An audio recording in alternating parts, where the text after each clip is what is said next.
नमस्कार मित्रांनो, मी स्वाती तोरसेकर एशा पृथ्वीमध्ये तुमचं स्वागत करते.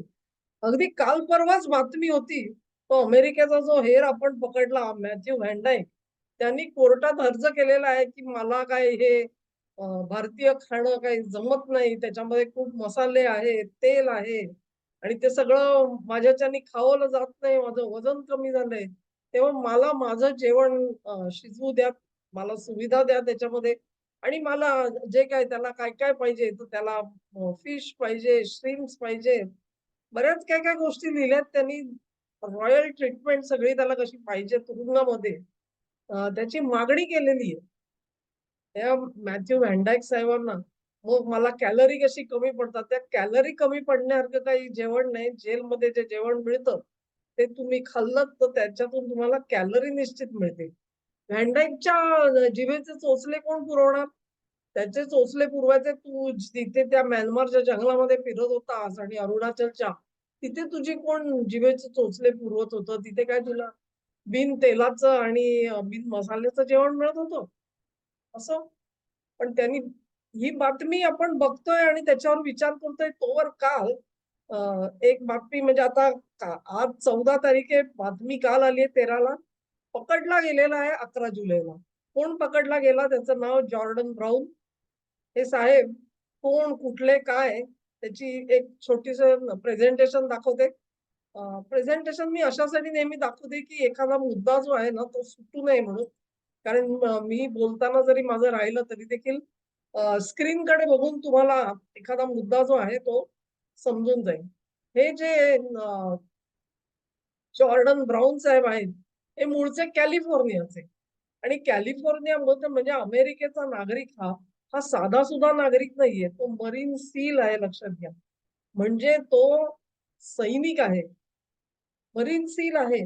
म्हणजे त्याला सर्व प्रकारच्या माहिती आहे. शत्रूच्या प्रदेशात गेल्यानंतर आपल्याला कसं वाचवायचं, काय चतुराई करायची, बोलायचं कसं, या सगळ्याचं ट्रेनिंग दिलं गेलेलं असतं.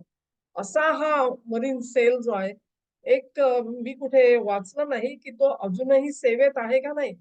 म्हणजे की बाहेर पडलेला आहे कारण 36 वर्षाचा आहे. जर का त्यांनी त्यांच्या मरीन सेवा जर का ती सोडली असेल तर गोष्ट वेगळी आहे. पण हा जर का सेवेमधला अधिकारी असेल, तर मात्र ही सगळी बाब जी आहे ती अधिक गंभीर होऊन जाते. तर हा जो मरीन सेल आहे तो म्हणतो, की मी जवळ-जवळ 70 देशांमध्ये जाऊन आलो आणि मी बँकॉकला गेलो तिथे कोणीतरी माझा पासपोर्ट मारला. आणि त्यामुळे पासपोर्ट काही नाही माझ्याकडे, पण मी मग त्याच्यानंतर बोट पकडली म्हणजे समुद्र मार्गाने मी श्रीलंकेला पोहोचलो. श्रीलंकेमधून मी गोव्याला आलो. मग मी गोव्यात राहत होतो. 2024 सालची गोष्ट काय सांगतो तो. सॉरी 25 सालची गोष्ट आणि मग तिथून साहेब बंगलोरला आले. बंगलोरमधून त्यांना काय उपरती झाली ते लखनौपर्यंत बस पकडून आले. आणि मग लखनौवरून ते गोरखपूरला पोहोचले आणि गोरखपूर नंतर त्यांना आता नेपाळ सीमेमध्ये जायचं होतं. नेपाळ सीमेत कशाला जायचं होतं, तर तो म्हणतो, की नाज नावाचा एक नेपाळी मला गोव्यामध्ये भेटला आणि त्यांनी मला आमंत्रित केलं होतं. म्हणून त्याच्या सांगण्यावरून नेपाळला निघालेलो होतो. वाह! फारच छान कहाणी झाली आता सगळी. म्हणजे एक अमेरिकन मरीन सील हा विथआऊट डॉक्युमेंट्स त्याचा पासपोर्ट हरवलाय आणि तो पुढे कसा त्यांनी प्रवास केला? ते ते तर मी बोटीने जरी प्रवास केला तरी पासपोर्ट तर लागतोच ना, ट्रॅव्हल डॉक्युमेंट, व्हिसा ह्याची काही प्रोसेस आहे की नाही माणसाकडे? पण ते काही सांगत नाही तो. तो मध्येच असंही सांगतोय की तो कुठे इंडोनेशियाला गेला, बालीला गेला. 70 देशांची यादी देतोय. काय माहिती कुठे सगळी इन्व्हेस्टिगेशन आता सरकारला करावी लागणार आहे. तर हा चिरंजीव जो आहे सोनोली नावाची आपली जी चौकी आहे, चौमेरी गावाजवळची, तिथून हा नेपाळमध्ये चाललेला होता. हा नेपाळमध्ये चालला बहुतेक तो टॅक्सी घेऊन चालला असेल. त्याला हटकला. सीमा सुरक्षा बलाचे जे आपले सैनिक आहेत, त्यांनी हटकल्यानंतर साहेबांच्या लक्षात आलं, की इथे काही खरं नाही, कदाचित आपण पकडले जाऊ म्हणून तो पळायला लागला. पळायला लागल्यानंतर एस-एस-बीच्या जवानांनी त्याचा पाठलाग केला. हा काही त्यांच्या हातामध्ये येत नव्हता. तेवढ्यात खेडूत जे आहेत ते सगळे सावध झाले. ते त्याच्या मागे पळायला लागले. त्यांनी त्याला पकडला. त्याच्या पायामध्ये गुरांना बांधतात ना, तशी दोरी बांधली. अंगातले कपडे काढले आणि त्याची धिंड जी नेली ती थेट पोलीस चौकीपर्यंत. तिथे गेल्यानंतर आता कदाचित साहेबांना परत हे होईल याची बिलकुल शक्यता नाही तुम्हाला सांगते. वंचुका इसम आहे. एक नंबरचा वंचुका इसम असणार आहे. एवढ्या सगळ्या गोष्टी नॉर्मल माणूस करू शकत नाही. ज्याचा पासपोर्ट तो सांगतो माझा पासपोर्ट बँकॉकमध्ये हरवला. बँकॉकमध्ये हरवला, तर तिथे तुझी एम्बसी आहे. यूएस एम्बसीमध्ये तू सांगायला पाहिजे होतंस, की बाबा मला नवा पासपोर्ट द्या म्हणून. तर ह्याचा पासपोर्टच नाही म्हटल्यानंतर पासपोर्टवरचे शिक्के बघणं पण मुश्किल. कुठे-कुठे गेला होता आणि काय-काय केलं होतं. त्या पासपोर्टच नाही म्हटल्यानंतर कामच संपलं. मग तो काय सांगतो, की नाही, नाही माझे जे डॉक्युमेंट्स आहेत, ते मी बंगलोरमध्ये एका व्यक्तीकडे ठेवलेले आहेत. अरे च्या! आत्ता तर तू म्हणतो, की माझ्याकडे डॉक्युमेंट नाही. आत्ता म्हणतो, की नाही, नाही डॉक्युमेंट तर आहेत. पण ते बंगलोरमध्ये ठेवलेले आहेत. आता बंगलोरमध्ये अशी कुठची व्यक्ती आहे, जी ह्याच्या संपर्कात होती आणि ह्यानी त्या व्यक्तीवरती एवढा विश्वास ठेवावा, की आपली कागदपत्र त्याच्याकडे ठेवून बिनधास्त नेपाळपर्यंत निघाली स्वारी. काय नेमकं आहे? त्याचं असंही म्हणणं आहे, 3 वर्षापूर्वी मी एका भारतीय महिलेला भेटलो इटलीमध्ये. घ्या, आणखी एका देशाचं नाव आलं आणि तिच्याशी मी विवाह सुद्धा केला. ती आणि ती योगा इन्स्ट्रक्टर आहे. बरं आता या ज्या कोणी बाईसाहेब आहेत, त्या उत्तराखंडच्या आहेत म्हणे. त्या कुठे राहतात, कशा राहतात, त्यांचे डॉक्युमेंट्स काय, सगळं गुलदस्त्यात आहे. निदान या घडीला तरी कुठची गोष्ट बाहेर आलेली नाहीये. तर साहेबांना जेव्हा पकडलं, तेव्हा त्यांच्याकडे नेमकं काय वस्तू मिळाल्या, असा आपल्याला प्रश्न पडतो. ही जी बातमी मी देते आहे, ती MSNनी दिलेली बातमी आहे. खास त्यांचा स्क्रीनशॉट मुद्दाम वापरलेला आहे, म्हणजे तुम्हाला शोधायचं असेल तुम्ही शोधू शकता. त्याच्याकडे इलेक्ट्रॉनिक्स वस्तूच्या 2 मोबाईल मिळाले. 2 मोबाईल, एक एआय ट्रान्सलेटर म्हणजे वेगळा ट्रान्सलेटर साहेबांकडे होता. एक रिस्टवॉच होतं. ते रिस्टवॉच जे आहे ते तुमचं याचे रिस्टवॉच आहे का बघायला पाहिजे. ज्याच्यामध्ये काही हे संयंत्र जी असतात ती दडवलेली असतात. ते जसं iWatchचं सांगितलं जातं ना, की तुम्हाला सिक्रेट मेसेजिंग करू शकता तुम्ही त्याच्यावर. तसं हे रिसवॉच आहे का हे बघायला लागेल. त्याच्यामध्ये जी डेटा एक्स्ट्रॅक्शन सुरू होतं, कॉन्टॅक्ट नंबर्स आणि एन्क्रिप्टेड मेसेजिंग फाइल्स मिळालेल्या आहेत. नंबर 2 ची गोष्ट काय मिळाली, तर त्याच्यासोबत 31,000 साधारण ₹31,500 होते आणि थोडीफार नेपाळची करन्सी पण होती. अरे पण साहेब तुम्ही जर का नेपाळमध्ये गेलातच नाही, तर तुमच्याकडे करन्सी कुठून आली? आणि तुमच्याकडे डॉक्युमेंट नाही, तर तुम्ही भारतातल्या भारतामध्ये करन्सी बदलून घेतली असंही म्हणू शकत नाही. ही कशाला हवी होती नेपाळी करन्सी तुम्हाला? हा सगळा जो भाग आहे याचा छडा लावण्याची गरज आहे. तिसरी गोष्ट त्यांनी म्हटलंय, की एक डायरी होती त्याच्यासोबत, काही धार्मिक पुस्तकं होती आणि चायनीज पासपोर्ट होता. This is where I was alerted. आता ही जी म्हणजे सगळ्या तुम्ही जर का टीव्हीच्या बातम्या किंवा इतर युट्यूबर्सचा रिपोर्टिंग बघाल, तर सगळेजण एका सुरात सांगतात, की ह्याच्याकडे पासपोर्ट नव्हता. त्याच्याकडे पासपोर्ट म्हणजे अमेरिकन पासपोर्ट नव्हता हे मी मान्य करते. तो सांगतो बँकॉकमध्ये हरवला. हा चायनीज पासपोर्ट कुठून आला? हा चायनीज पासपोर्ट त्याचा स्वतःचा होता का आणिक कोणाचा होता? आणि तो आणिक कोणाचा असेल, तर तो आणिक कोण जो आहे तो कोण आणि त्याला हा ओळखतो कसा? की ज्याचा पासपोर्ट ह्याच्याकडे असावा, इतकं ह्यांच्यामध्ये घनिष्ठ संबंध कसे काय तयार झाले असतील? सगळी जी आहे हे गौड बंगाल जे आहे ते वाढतं ते त्या चायनीज पासपोर्टमुळे वाढतं याची मला खात्री झालेली आहे आता. तेच सांगितलं त्याप्रमाणे नेपाळी करन्सी आहे ट्रान्सलेटर आहे नाव.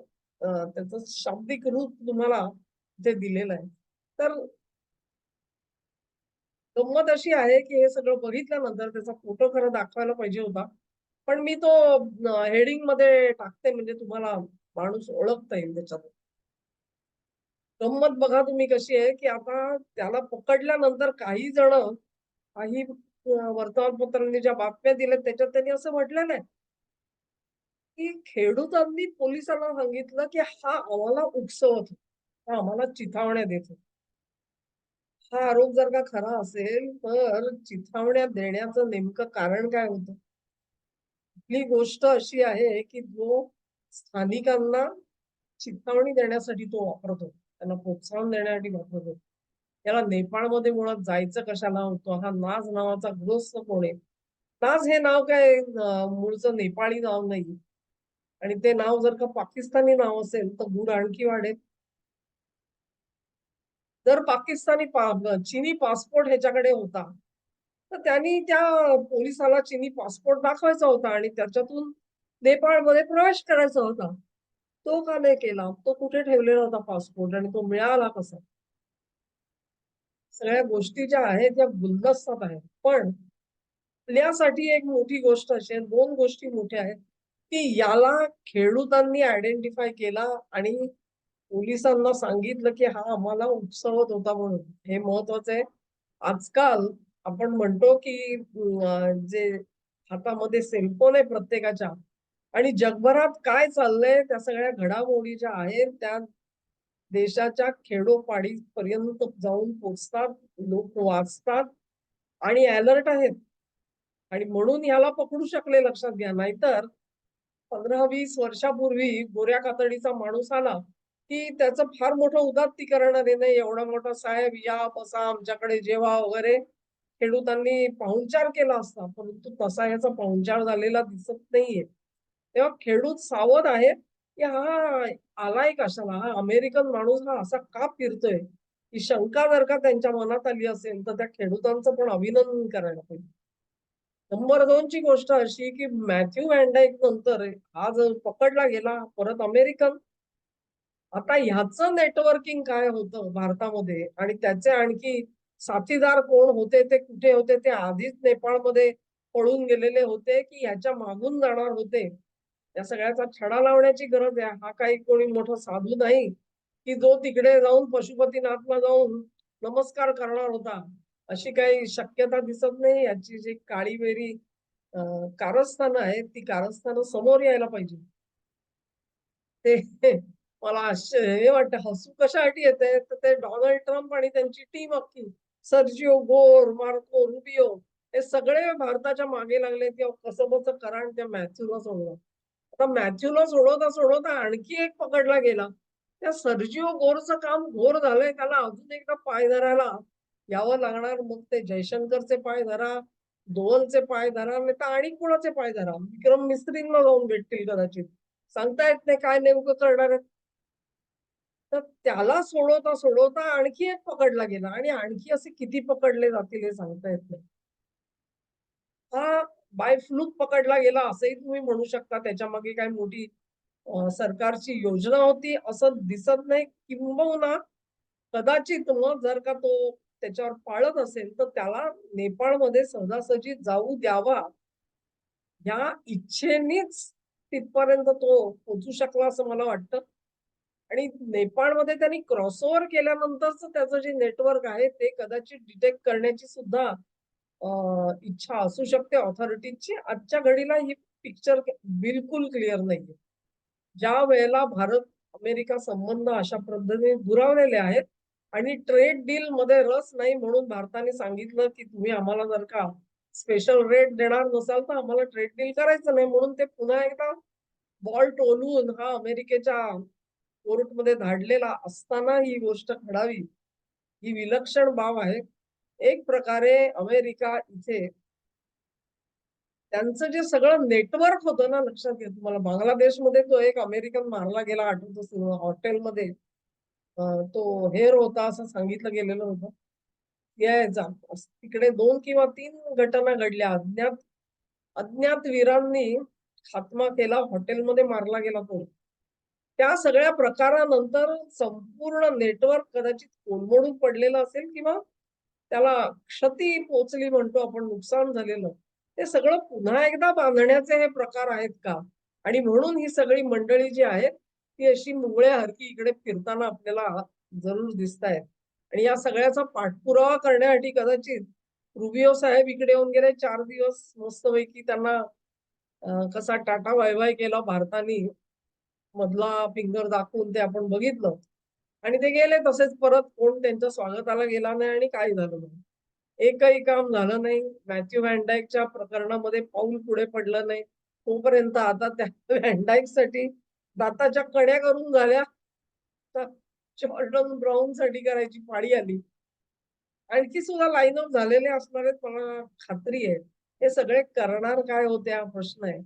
आणि एका बाजूला जेव्हा आपण मोदींच्या हत्येचे कट रचले जाण्याच्या कथा ऐकतो, त्यावेळेला ही मंडळी भारतामध्ये नेमकी काय करतायत?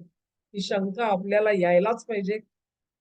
एक तर तो कटाचा भाग झाला आणि दुसरं भारतामध्ये एक प्रकारे अ, ठाव करण्याची एक योजना कदाचित असू शकते. वेगवेगळ्या ठिकाणी हिंसाचार घडवून आणायचा, हिंसक आंदोलनं घडवून आणायची, असे एक व्यापक जर का काही अमेरिकेने कारस्थान रचलेलं असेल, तर त्याचे हे सगळे उद्गाते जे आहेत, ते उद्गाते हे असे हेरले जातायत, ही चांगली बाब आहे. त्या रुबियो साहेब तुमच्या डिपार्टमेंटला आवरा, नाही तर चांगली माणसं इथे पाठवा. अशी पटपट पकडले जाणारे कशाला पाठवता? तुमच्याकडे काही ट्रेनिंग नीट दिलं जात नाही का?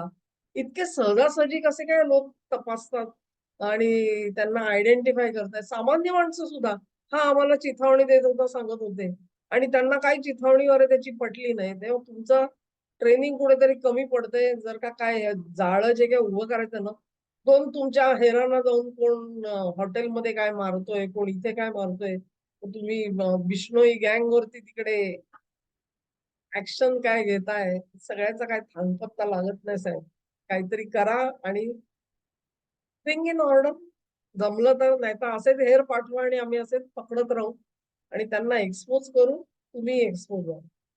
हा व्हिडिओ तुम्हाला आवडला असेल अशी आशा करते. तुम्हाला आवडला असेल तर ही लिंक शेअर करा, व्हिडिओला लाईक करा आणि चॅनेलला सबस्क्राईब करा. सहकार्य चालू ठेवा. धन्यवाद.